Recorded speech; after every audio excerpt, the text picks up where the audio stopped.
اهلا بيكم في قناتي توما ترند اليوتيوب.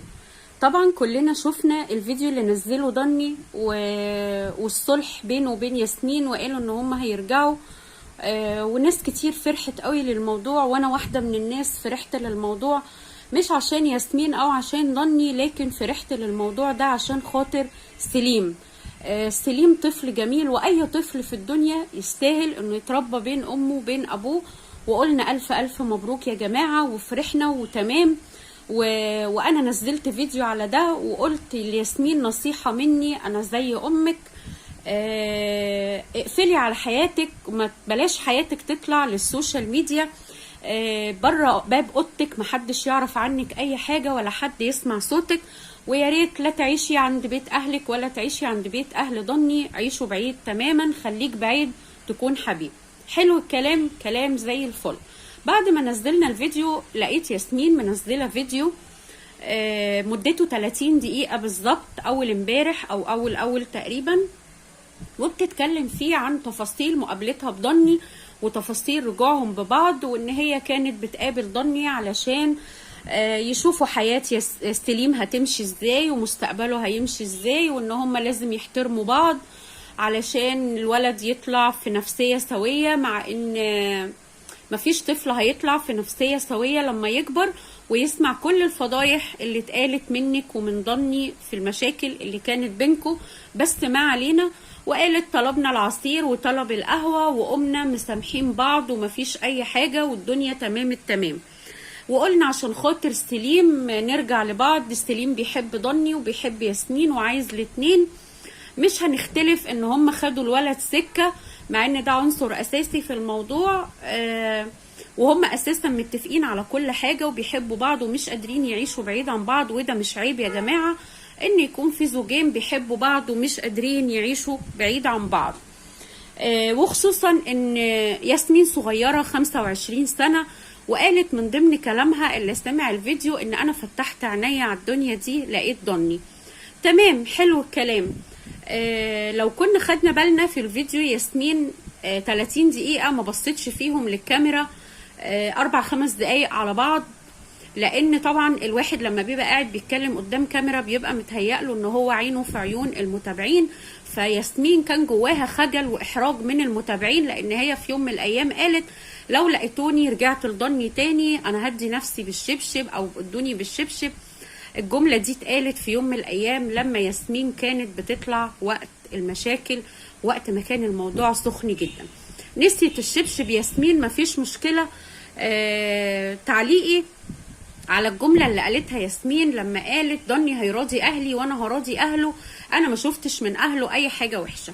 تعليقي هنا ياسمين على النقطة دي، طب لما انتي ما شفتيش من اهله حاجة وحشة، ليه كل الاهانة والبهدلة اللي اتبهدلتها امه وقتها؟ ليه الالفاظ اللي طلعت والكلام اللي طلع والخوض في العرض والخوض في الشرف والكلام ده كله؟ انت حسيتي بغلطك، انا ما مش هعلق لك حبل المشنقه ولا غيري هيقدر يعلق لك حبل المشنقه، وعارفه ان في متابعين كتير واقفين بالمنظار زي ما بيقولوا. نقطه كمان قالتها ياسمين، قالت ان قنوات النقد هي السبب. نقف بقى واقفه هنا ياسمين، ولا ما عندكيش حق في الكلمه دي، لان قنوات النقد ما كانتش عايشه معاكم في البيت. قنوات النقد ما كانتش مأجره الشقه اللي قدامكم وسامعه اللي انتوا بتعملوه واللي انتوا بتقولوه. قنوات النقد ما كانتش عايشه معاكوا او ما كانتش قاعده معاكي انتي او ضني وبيقولوا لكم انتوا طلعوا المستند الفلاني عايريه بيه، انت طلع الصور الفلانيه عايرها بيها، انتي طلعي الصور والداتا اللي سحبتيها من على تليفونه وافضحيه، ولا كانوا بيقولوا لضني طلع الفويسات اللي معاك وافضح مراتك. انتوا اللي عرضتوا حياتكم على السوشيال ميديا، وانتوا اللي اديتوا فرصه للناس انها تتكلم وتقول، سواء قنوات نقد بتنقد بطريقة سلبية، سواء قنوات نقد بتنقد بطريقة إيجابية.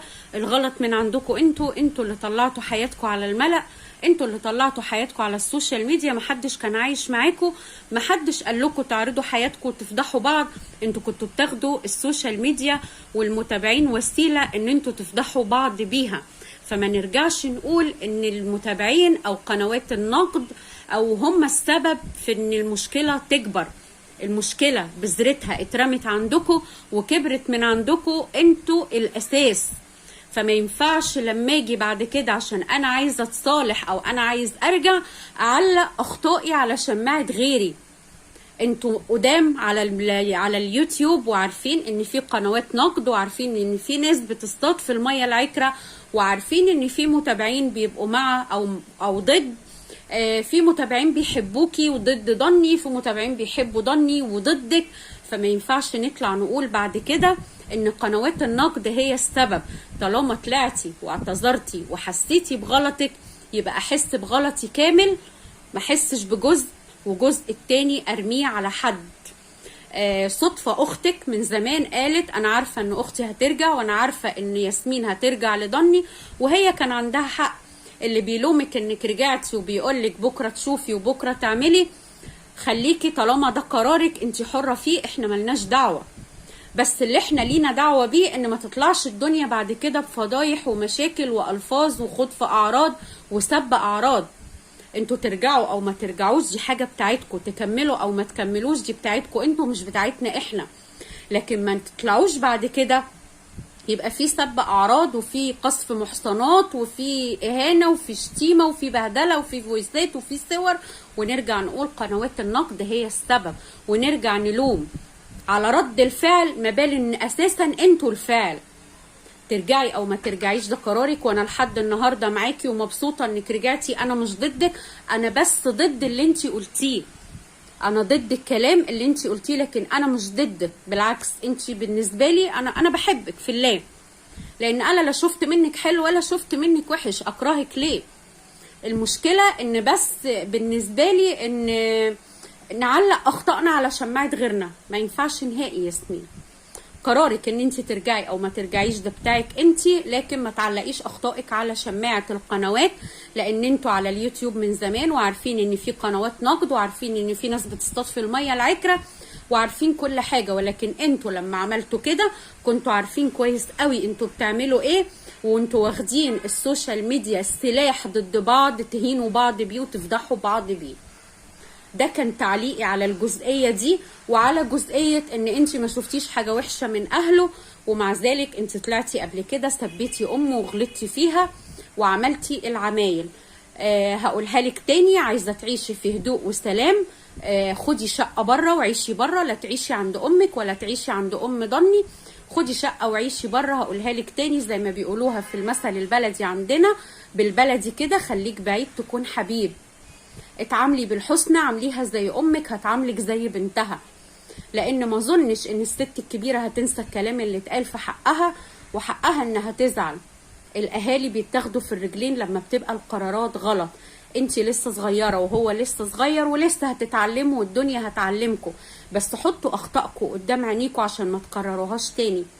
ويا ريت نتعلم من اخطائنا وما نعلقهاش على شماعه حد، لا شماعه متابعين ولا شماعه قنوات نقد، لان احنا لينا اللي بنشوفه قدامنا ولينا اللي بيتقال منكم انتوا اللي بتطلعوا تقولوه بارادتكم، محدش بيطلعكم تقولوه غصب عنكم. هقولها تاني، احنا لينا اللي بيتقال منكو انتوا، اللي بيطلع منكو انتوا، محدش عايش معاكو في بيوتكو. احراجك او خجلك وانتي طالعه بتكلمي الناس وبتجيبي كلمه من الشرق وبتجيبي كلمه من الغرب، معناها ان انتي عارفه ان انتي كنتي غلطانه ومش قادره توري المتابعين وشك. في النهايه انا بتمنى لك السعاده من كل قلبي، وبتمنى لك ان ربنا يهدي سرك انتي وزوجك مع ابنك.